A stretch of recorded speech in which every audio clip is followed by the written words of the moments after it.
ఏమండి ఏమండి ఏమండి నేనండి జానకిని. పెదనాన్న, ఏంటిది పెదనాన్న? ఈ టైంలో ఈ ప్లేస్లో ఇక్కడున్నారేంటి? ఏమండి ఉదయం నుంచి ఇక్కడే ఉన్నారు. ఇంటికి వెళ్దాం పదండి.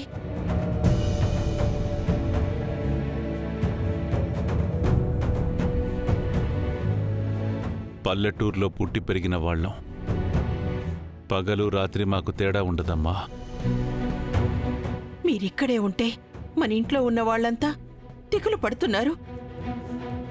ఈ రాత్రికి మీ మొండితనం వదిలిపెట్టి ఇంటికి రండి.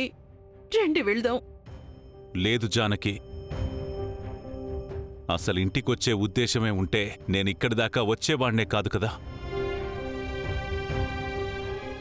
నాకు ఏ అపాయమూ జరగదు. నాకు తోడు శివయ్య ఉన్నాడు. శివయ్యకి తోడు నేనున్నాను. మీరెళ్ళండి. లేదు పెదనాన్న, మీరు రాకుండా ఈరోజు మేము వెళ్ళలేము. ఇప్పుడు నేను ఇంటికొస్తే అనగాదేవి తన ఫ్యాక్టరీకి అడ్డొస్తున్నాడని శివయ్యనిక్కడ లేకుండా చేస్తుందమ్మా. ఇక ఎప్పటికీ ఇక్కడ గుడి కట్టలేం. ఫ్యాక్టరీ వచ్చిందంటే మన ఊరే శ్మశానమవుతుంది. నా ఊరిని నేను కాపాడుకోవాలంటే నేనిక్కడ ఉండాల్సిందే. అది కాదండి. అనుకున్నది సాధించాలంటే పోరాటాలు, త్యాగాలు తప్పవు జానకి. నా మీద ఏ మాత్రం గౌరవం ఉన్నా నన్ను రమ్మని పిలవకండి.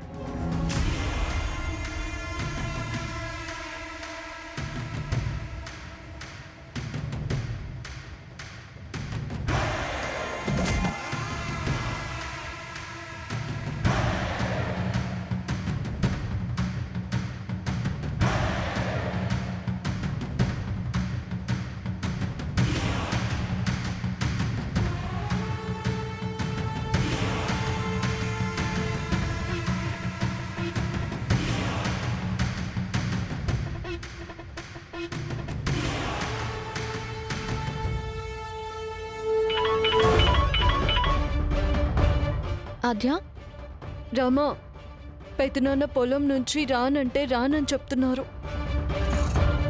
పొలంలో శివాలయం కట్టాలని చాలా పట్టుదలగా ఉన్నారు. నాన్న ఒకసారి అనుకున్నారంటే అది జరిగి తీరాలి ఆద్య. అది కూడా ఆయన స్వార్థం కోసం ఏది చేయరు. ఏదైనా ఆయన కన్నతల్లి లాంటి అయోధ్య లంకకి ఆయన జీవితాన్ని అంకితం చేశారు. కానీ ఇక్కడ పెదనాన్నని ఒంటరిగా వదిలేసి ఎలా వెళ్ళగలము? నన్ను రమ్మంటావా?